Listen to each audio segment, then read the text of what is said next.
If anybody didn't catch that, I just said, all right, all right, all right. Now, I went on something called Political Compass, and I had to take a picture of what it was, because I don't think anybody would have believed me, but okay. This is what they depict as the, good Lord. Can you, okay, there it goes. That's upside down. That's, oh, come on. All right, how do I get this? Where's the dimmer?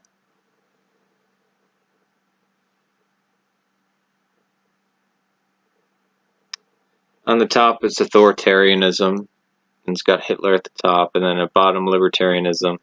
Left, it says left, communism, quotation marks, collectivism, and then on the right it says neoliberalism, and then in parentheses libertarianism. And it has Friedman right there, Hitler up top, then Thatcher over here, Milton Friedman here, Gandhi here, and Stalin there. Let's see if this is less bright. Okay, there it goes. So I'm right here, which is, it says I'm in the political left and the libertarian left. And I am basically, I'm almost where Gandhi is, except I'm a little bit more left and a little bit freer of Gandhi, but I'm almost identically on the spot where they had put Gandhi. Let me backtrack and show you. Good Lord, why is it that bright? But when it clears up, you'll see. Or when the super brightness dies down. Or if I can get an angle. And I feel like playing the Jeopardy music of waiting. See where Gandhi's at? So I'm not as far left as Gandhi, but I'm there. And it's the questions that they ask. And I would encourage anybody to check out Political Compass. I don't think that accurately reflects me, although I guess I might come off as that, in speaking to people, or, because it asks all these questions, and what I consider to be right and left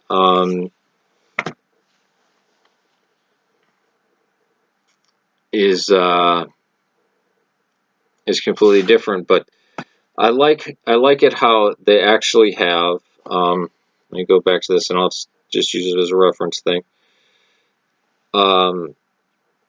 Left is collectivism, but they have Hitler just on the other side, just because it's like a equilibrial cross, right? And it has Hitler just on the right side, so he's not extreme right. But the thing is that Hitler was a socialist, a nationalist, national socialist. So nationalism and socialism would go towards, both of those would go towards collectivism, right? And yeah, Hitler was an authoritarian, but he was for, it's like the Volks, in Volksfront, the people's, front, the German people, and it was, all together as one and working as a country and unifying all Germanic peoples, like the people in the Sudetenland, and taking over like Denmark and Sweden and France, because they were the Franks, and the Belgians, and Netherlands. These are all Germanic peoples. So definitely was collectivist and not neoliberalism or libertarianism by any stretch of the imagination. And at the top you have authoritarianism. At the bottom it says libertarian, although libertarian also is under neoliberalism where it says right, but above the libertarianism, you know, because it says authoritarianism and it says fascism right underneath it. No, not. I mean, communism is more authoritarian than fascism, and just above libertarian, it has anarchism. Now, if we're talking about anarchism as understood by the political anarchists, such as you know, who is that? Emma Goldberg, Leon Czolgosz's friend, right? Or the anarchist movements, like what's known as the Anarchist Exclusion Act. They were not for freedom at all. They were just for like a blackball system. They were against private ownership of private property. You going off and doing your own thing, they would shoot you dead for that. Like, they were not. I mean, technically, the Communist Manifesto grew out of the anarchist movement, and I can think of no system that is more restrictive, more intrusive, and more detrimental to somebody's freedom, liberty, or own private self or even private thoughts than communism.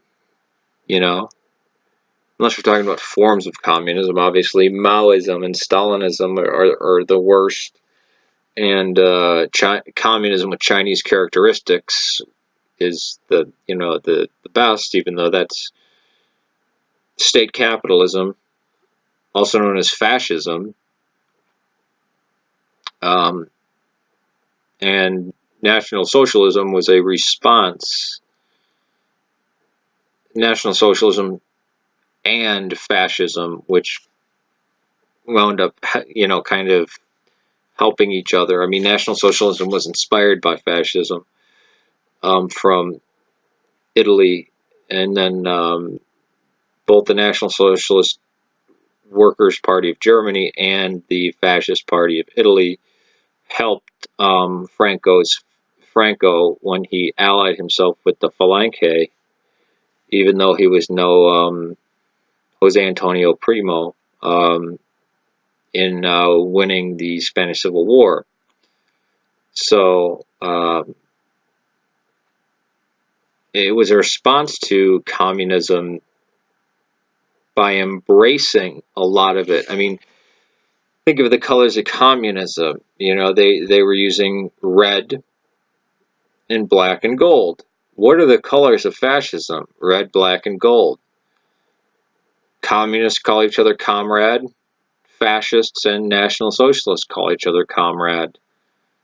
The cadre, the collective, the propaganda departments. I mean, the only difference is that fascism allowed for some private property, and it said, no, we're going to maintain the indigenous culture and not completely destroy it. That's why I always laugh when anybody who's a leftist, who's forwards Marx, and has good things to say about, Mao or Stalin or something, talks about the evil capitalist destruction of native peoples. It's like, well, if you're a communist, you want that to happen. You view capitalism and you view that as necessary. You're not trying to prevent it. You're trying to speed up the process because these and I'm using third world in the original sense here, pre-industrial tribal people like the Khoisan or the Bushmen or the uncontacted peoples of the Amazon rainforest, that's bad. They need to be quickly brought into a society and industrialized very quickly, whether through farm work or through factories in the city, and then communism will come, because communism is inevitable, and we can't have these, you know, these tribal people walking around. Karl Marx and Friedrich Engels hated those people. I mean, they hated the Native Americans, they hated the blacks, they hated the Mexicans, from their own mouth. And then, shockingly, people are like, did you know that Che Guevara hated black people and actually didn't like the Native Americans and looked down on mestizos? It's like, yeah, he was a communist who was a white guy from Argentina. What did you expect him to do? You know, to be. So, you know, I always find it laughable. Oh, they're exploiting the people. It's like, but have you not read the Communist Manifesto and communist writings? The capitalist society is the second best society in the Marxist view of the world, because then the next step is a communist society. So these people are just, you know, making it harder for everybody else because we need to have the onward march of history. Communism isn't trying to return to any ideal.